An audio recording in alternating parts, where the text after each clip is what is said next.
আসসালামু আলাইকুম everyone. Welcome back to my channel. আশা করি সবাই অনেক বেশি ভালো আছেন। আজকে আমার রেসিপিতে থাকছে বাঁধাকপি ও মসুর ডালের পাকোড়া। সকালের ব্রেকফাস্ট কিংবা বিকালের চায়ের আড্ডায় এই পাকোড়াটা ভীষণভাবে জমে উঠবে চায়ের কাপে। যেকোনো স্ন্যাক্স হিসেবে কিন্তু ঝটপট তৈরি করে নিতে পারবেন এই পাকোড়া রেসিপিটি। ছোট বড় সবারই খুবই পছন্দের একটি রেসিপি, যেটা খুব সহজেই কিন্তু অল্প উপকরণে বাসায় তৈরি করে নিতে পারবেন। তাহলে চলুন মূল রেসিপিতে যাওয়া যাক। এখানে আমি ১ কাপের একটু কম মসুর ডাল নিয়েছি। মসুর ডালটা নেওয়া হয়ে গেলে এখানে আমি পানি দিয়ে মসুর ডালটা ২০ মিনিটের মতো ভিজিয়ে রাখবো। এতে করে মসুর ডালটা কিন্তু পেস্ট করার মতো নরম হবে। খুব একটা সফট মসুর ডালে তৈরি হবে। তো এটা আমি ২০ মিনিটের জন্য এখন ভিজিয়ে রেখে দিব। এ পর্যায়ে এখানে আমি নিয়েছি ২ কাপের মতো বাঁধাকপি কুচি। এটা আমি খুব ভালোভাবে ধুয়ে পানিটা ঝরিয়ে নিয়েছি। এ পর্যায়ে এখানে আমি ১ চামচের মতো লবণ দিয়ে হাতের সাহায্যে এভাবে চটকিয়ে নিব। এতে করে বাঁধাকপিটা কিন্তু খুব সফট হয়ে আসবে এবং এর গায়ে থাকা সম্পূর্ণ পানিটা বেরিয়ে আসবে। যখন এরকম সফট হয়ে আসবে তখন আমি হাতের সাহায্যে চিপড়িয়ে পানিটা ঝরিয়ে নিব। এতে যেন পানির পরিমাণটা খুবই কম থাকে সেদিকটা খেয়াল রাখবেন। খুব যত্ন সহকারে এভাবে জোরালোভাবে চিপিয়ে পানিটা ঝরিয়ে নিতে হবে। তো অলরেডি কিন্তু আমি এভাবে আ বাঁধাকপিটা চিপড়িয়ে নিয়েছি। এ পর্যায়ে আমি ডাউলটা আম খুব ভালোভাবে ধুয়ে পরিষ্কার করে নিয়ে একটি ব্লেন্ডার জারে নিয়ে এটা আমি আধা ভাঙ্গা করে পেস্ট করে নিব। খুব একটা পেস্ট করব না, জাস্ট আধা ভাঙ্গা করে পেস্ট করে নেব। তো অলরেডি কিন্তু আমার ডালটাও আধা ভাঙ্গা করা হয়ে গেছে। এখন এতে আমি এড করে দিব পানি ঝরিয়ে রাখা বাঁধাকপি এবং এড করে দিব 1/3 কাপ চালের গুঁড়া। অবশ্যই চালের গুঁড়াটা দেওয়ার চেষ্টা করবেন, এতে কিন্তু মুচমুচে ভাবটা অনেক গুণ বেড়ে যায়। এখানে নিয়েছি আধা চামচের মতো করে সবকিছু আদা, রসুন পেস্ট, লাল মরিচের গুঁড়া, জিরার গুঁড়া এবং গরম মসলার গুঁড়া। আরও এখানে দিব টমেটো কুচি এবং বড় সাইজের একটা পেঁয়াজ কুচি এবং কাঁচামরিচ কুচি। এখানে আমি একটু এড করে দিয়েছি জিরা। এটা অপশনাল, না দিলে কোনো সমস্যা নাই। তবে যখন জিরাটা গালে বাটবে খাওয়ার সময় তখন কিন্তু খুব একটা ফ্লেভার আসবে। তো সবকিছু উপকরণ দিয়ে আমি এভাবে হাতের সাহায্যে খুব ভালোভাবে মিক্স করে নিব। এতে কিন্তু আমি কোনো প্রকার পানি ব্যবহার করিনি। দেখতেই পাচ্ছেন চালের গুঁড়োটা দেওয়ার কারণে কিন্তু খুব একটা বাইন্ডিং এ চলে আসছে।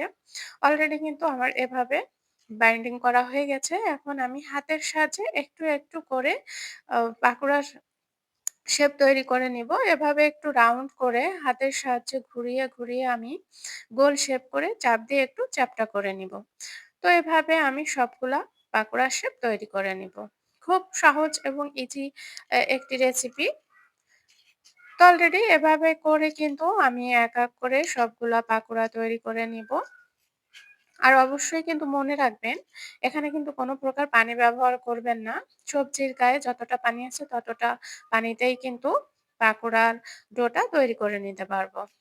তো দেখুন আমি কতগুলো পাকোড়ার শেপ তৈরি করে নিয়েছি। এখন এটি ভাজার পর্যায়ে। যেহেতু তৈরি করা হয়ে গেছে এখন আমি এটা আপনাদের ভেজে দেখাবো। এ পর্যায়ে আমি চুলায় একটি প্যান নিয়ে হাই হিটে তেলটা গরম করে চুলার আঁচটা মিডিয়ামে রেখে সবগুলা পাকোড়া শেপ তেলে এড করে দিব। তেলে দেওয়ার পরে আমি এখানে খুন্তির সাহায্যে তেলটা সব পাকোড়ার উপরে উঠিয়ে দিব যেন তেলের মিশ্রণটা উভয় দিকে খুব ভালোভাবে চলে যায়। তো এভাবে আমি কিন্তু চুলার আঁচটা এখন মিডিয়ামে রেখে আ ভেজে নিয়েছি। তো অলরেডি কিন্তু এক পাশ সুন্দর একটা কালার চলে আসছে। আমি এখন অন্য পাশটা উল্টিয়ে একইভাবে একই কালার মতো করে ভেজে নিব। এভাবে আমি উল্টিয়ে পাল্টিয়ে পাকোড়াগুলো ভেজে নিব। কতটা সুন্দর কালার আসছে সেটা কিন্তু দেখতেই পারছেন আমার প্রিয় ভিউয়ার্সরা। তো অলরেডি কিন্তু আমার পাকোড়াগুলো আ ভাজা হয়ে গেছে। এখন আমি তুলে নিব। আপনাদের দেখানোর সুবিধার্থে আমি একটি পাত্রে এটি সার্ভ করে দেখাচ্ছি।